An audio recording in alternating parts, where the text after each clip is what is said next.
Assalamualaikum warahmatullahi wabarakatuh. Halo semuanya, apa kabar? Semoga kalian semua dalam keadaan sehat ya.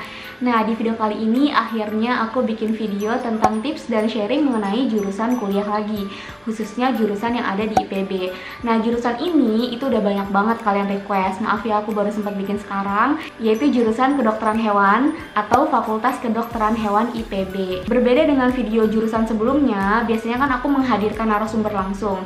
Tapi karena pandemi, aku mewawancarai salah satu anak kedokteran hewan IPB yang sekarang lagi koas, namanya Indah Ratna Yutami. Makasih Indah udah mau diwawancarain. Jadi aku mewawancarain Indah dan hasil wawancaranya aku gabungkan dengan informasi yang ada di website resminya dan aku rangkum menjadi video ini. Semoga bisa bermanfaat. Dan kalau kalian cari informasi tentang jurusan-jurusan IPB yang lain, kalian bisa langsung ke channel aku. Terus lihat di playlist judulnya IPB. Itu semua tentang IPB dari jalur masuk, jurusan dan lain sebagainya itu ada di situ. Oke, langsung aja kita bahas tentang jurusan kedokteran hewan IPB. Oke, jadi jurusan kedokteran hewan itu sebenarnya masih masuk ke dalam ranah ilmu kedokteran, tapi ranahnya ke hewan. Nah, di IPB sendiri, kedokteran hewan itu ada di Fakultas Kedokteran Hewan atau disingkat FKH, dan di sana hanya ada satu jurusan yaitu kedokteran hewan. Di FKH nggak hanya belajar tentang hewannya aja, tapi juga manusia dan lingkungan. Tapi manusianya itu bukan dalam konteks medisnya, melainkan lebih ke arah kepada bagaimana caranya agar manusia itu tidak terkontaminasi atau tidak tertular penyakit dari hewan atau produk-produk hewan. Nah, FKH di IPB adalah FKH atau Fakultas Kedokteran Hewan pertama di Indonesia. Jadi tentunya IPB sudah berpengalaman ya dalam menjalankan program studi kedokteran hewan ini. Dan unggulnya lagi, kedokteran hewan IPB itu telah mendapatkan akreditasi nasional dan internasional. Akreditasi nasional didapat dari BANPT, Badan Akreditasi Nasional Perguruan Tinggi, dan mendapatkan akreditasi A. Sedangkan akreditasi internasionalnya, FKH IPB itu telah mendapatkan 2 akreditasi internasional. Yang pertama yaitu dari EUNQA, ASEAN University Network Quality Assurance, dan yang kedua yaitu akreditasi IAV dari Badan Akreditasi Kedokteran Hewan Eropa. Dan alasan lain kenapa pilih kedokteran hewan IPB yaitu karena profil lulusannya yang dikenal mudah mendapatkan pekerjaan, bahkan sebelum lulus udah ada yang dapat kerja. Selain itu, di FKH IPB itu fasilitasnya lengkap banget, dan FKH IPB pun ada kerjasama dengan FKH di Thailand dan juga di Jepang. Dan ditambah lagi, tahun ini 2020 IPB itu menduduki peringkat 1 nasional perguruan tinggi terbaik, jadi tentu nggak diragukan lagi ya kualitasnya. Sejauh ini sih yang masuk FKH IPB itu hanya dari jurusan IPA. Mungkin kalau dari SMK Kimia Analis bisa, tapi ngambilnya dari jalur SBMPTN atau dari jalur UTM. Dan kalau ditanya apakah IPS bisa masuk FKH IPB, pasti jawabannya bakal susah. Kenapa? Karena belajarnya itu IPA banget, namanya juga kedokteran ya, kedokteran hewan. Jadi kalau misal kalian dari IPS tapi misal kekeh pengen masuk kedokteran hewan IPB, mungkin kalian bisa ngambil IPC di SBMPTN ataupun UTM, tapi itu tadi susah untuk mengikuti ke depannya.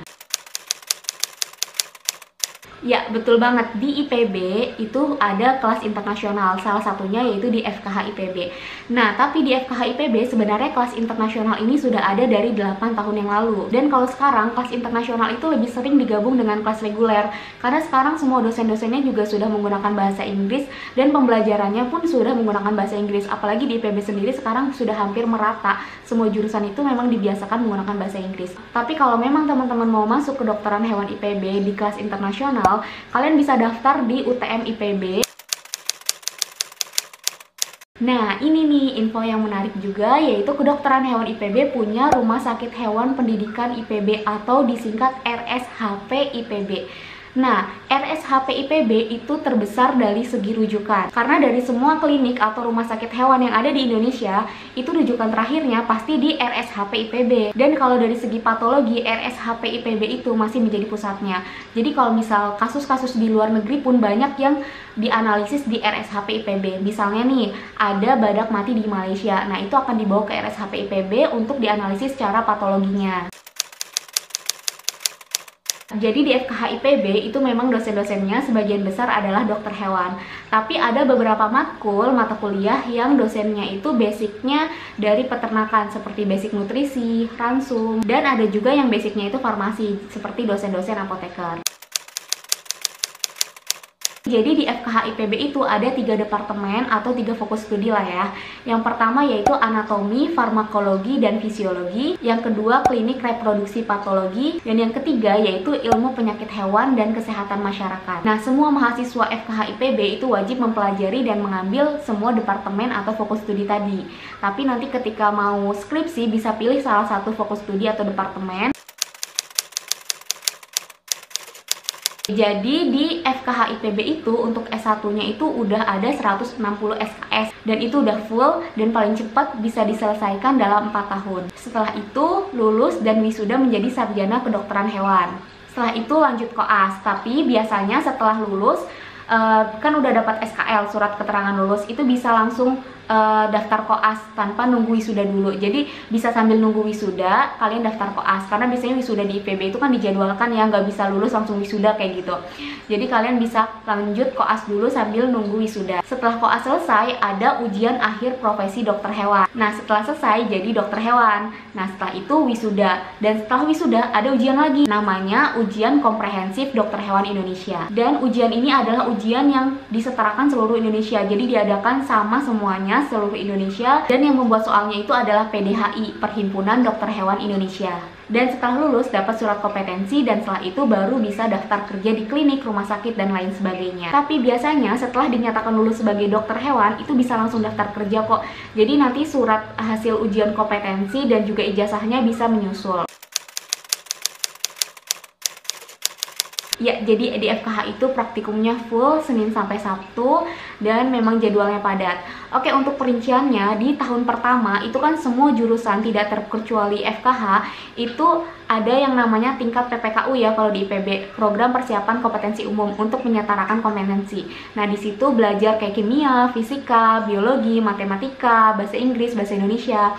Nah, di tahun pertama itu di semester 2-nya dapat mata kuliah dari jurusan, yaitu mempelajari anatomi dan ilmu-ilmu dasar kedokteran hewan seperti anatomi veteriner 1 dan biokimia medis. Nah, tahun kedua baru nih masuk ke fakultas, masuk ke jurusan. Yang dipelajari masih ilmu-ilmu dasar seperti fisiologi, histologi dasar, dan mempelajari embriologi yang sudah mulai masuk ke terapannya. Dan di tahun kedua ini praktikumnya sudah mulai ketemu hewannya langsung. Nah, masuk ke tahun ketiga itu sudah masuk wilayah klinik. Jadi lebih belajar mengenai ilmu-ilmu diagnosis, penyakit dalam, dan sudah masuk ke dalam ilmu-ilmu bedah walaupun masih bedah dasar. Dan di tahun ketiga ini ada praktik lapang yang biasanya dilakukan di unit rehabilitasi dan reproduksi. Lanjut ke tahun keempat, udah mulai bisa melakukan bedah tapi tetap didampingi oleh dokter hewan sebagai dosen. Pembedahannya pun masih pembedahan dasar, minor, dan mayor. Kemudian belajar ilmu reproduksi yang lebih advance dan juga belajar manajemen. Nah, di manajemen ini ada 3 pilihan yang bisa dipilih. Jadi manajemen ini adalah mata kuliah pilihan yang bisa dipilih salah satu. Pilihannya yaitu manajemen kesehatan unggas, manajemen kesehatan satwa liar, dan manajemen kesehatan satwa akuatik. Di FKH emang sibuk banget, tapi organisasi masih wajib diikuti karena kan mahasiswa itu masih membutuhkan ilmu-ilmu untuk melatih soft skill-nya dalam berorganisasi, khususnya dalam mengatur waktu. Sama seperti fakultas lainnya, di Fakultas Kedokteran Hewan juga ada badan eksekutif mahasiswa dan ada juga himpunan profesi. Nah, bedanya kalau di fakultas lain himpunan profesi itu cuma ada 1 dan nggak wajib diikuti. Tapi kalau di FKH himpunan profesinya itu ada 4 pilihan. Yang pertama ornitologi unggas, yang kedua satwa liar, yang ketiga hewan kesayangan satwa akuatik, dan yang keempat ruminansia. Nah, itu wajib dipilih salah satu. Tapi wajib mengikuti semua mata kuliah dari 4 himpunan profesi itu. Cuma untuk mengikuti kegiatan himpunan profesinya wajib pilih salah satu. Dan selain itu masih bisa ikut UKM atau unit kegiatan mahasiswa. Nah, Indah ini yang aku wawancarai, dia ikut UKM IGAF, Indonesia Green Action Forum, sama kayak UKM yang dulu aku ikuti. Dan aku tahu IGAF itu sibuk. Jadi wow banget ya, udah anak FKH, ikut organisasi himpro, kan wajib ya himpunan profesi, terus ikut UKM juga. Ya, selain tadi ada praktik lapang, ada juga Abdi Nusantara. Itu adalah program pengabdian masyarakatnya. Jadi setiap angkatan itu ada kegiatan pengabdian. Sistemnya yaitu dipilih satu provinsi dan mereka membantu dinasnya untuk menyelesaikan suatu kasus penyakit. Ini sebenarnya nggak wajib ikut, tapi kalau ikut kalian bisa dapat sertifikat. Dan biasanya ini dilakukan saat liburan selama 2-3 minggu. Oke, di sini siapa yang menganggap kalau lulusan kedokteran hewan itu biasanya cuma bisa jadi dokter hewan? Ternyata lulusan kedokteran hewan itu banyak sekali bidang pekerjaannya. Sampai Indah yang aku wawancara itu bilang banyak temennya yang bingung nanti ketika lulus tuh jadi apa, saking banyaknya pilihan lapangan pekerjaan yang bisa mereka masuki. Menurut OIE, Office of International Epizootic, ini adalah organisasi kesehatan dunia untuk hewan. Kalau misal manusia itu WHO, ada 28-32 pekerjaan yang bisa dimasuki oleh lulusan kedokteran hewan. Seperti misalnya kerja di lingkup produk hewan atau makanan yang asalnya dari hewan, menjadi QA atau QC, tenaga kesehatan, dan juga konsultan lingkungan. Nah, lulusan kedokteran hewan itu bisa juga kerja di pabrik-pabrik obat, technical sales dari obat, technical sales dari alat kesehatan, pabrik-pabrik alat kesehatan, farm breeding, balai penelitian, research atau lab assistant, sebagai PNS, atau sebagai tenaga pendidikan atau tenaga pendidik. Nah, dokter hewan bisa ambil spesialis kalau sudah minimal 15 tahun bekerja sebagai dokter hewan praktisi. Jadi nggak bisa langsung. Setelah itu kuliah lagi, dermatologis atau ortopedi, dan biasanya ambil spesialis itu lebih banyak ke Jepang, Korea, Belanda, karena di Indonesia sendiri itu belum ada. Oke, kalau untuk exchange atau pertukaran pelajar itu biasanya kan 1 semester ya, atau 6 bulan. Nah, di FKH sendiri sedikit berbeda dengan jurusan yang lain ya. Kalau jurusan yang lain bisa ambil exchange di semester 5 atau semester 6 atau semester 3 bahkan udah bisa. Dan nanti SKS atau mata kuliah yang diambil di luar negeri saat pertukaran pelajar itu bisa dikonversi ke Indonesia, ke SKS kalian di Indonesia. Tapi untuk kedokteran hewan itu nggak bisa, karena itu nggak akan kehitung juga. Jadi kalau di kedokteran hewan biasanya ketika mau exchange itu di tingkat akhir setelah skripsinya sudah selesai dan tinggal seminar aja, atau bahkan seminarnya udah selesai kayak gitu. Jadi di kedokteran hewan itu kalau misal ambil cuti 6 bulan atau 1 semester itu sama aja kayak ambil cuti 1 tahun, karena banyak sekali mata kuliah yang memang saling berkaitan dan wajib diambil adanya di semester ganjil aja atau adanya di semester genap aja.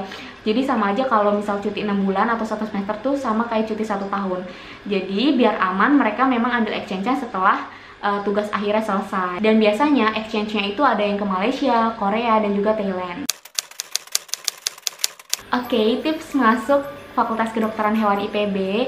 Kalau dari jalur SNMPTN biasanya ada beberapa nilai mata pelajaran yang dititik beratkan, seperti matematika, biologi, kimia, fisika, dan bahasa Inggris. Dan ada beberapa saran nih untuk kalian yang mau masuk Kedokteran Hewan IPB.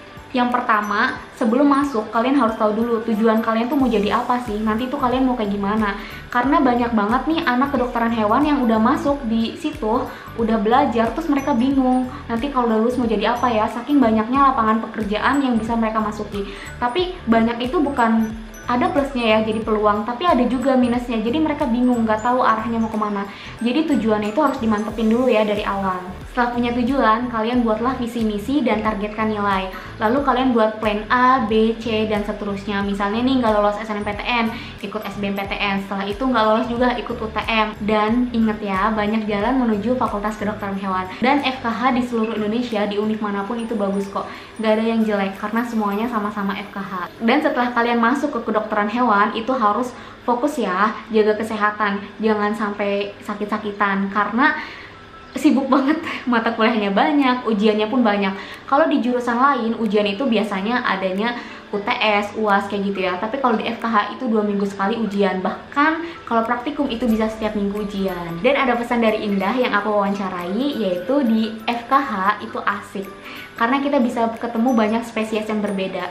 Dan mereka sama seperti kita, mereka makhluk hidup. Mereka punya nyawa, dan kita harus menjaga nyawa mereka seperti kita menjaga nyawa kita sendiri. Terima kasih kepada Indah Ratna Yutami. Semoga koasnya lancar dan sukses. Semoga informasinya juga bisa membagi kebermanfaatan bagi banyak orang. Sekian dulu video kali ini. Terima kasih banyak udah nonton. Maaf kalau ada kata-kata yang salah. Sampai jumpa di video selanjutnya. Dadah. Assalamualaikum warahmatullahi wabarakatuh.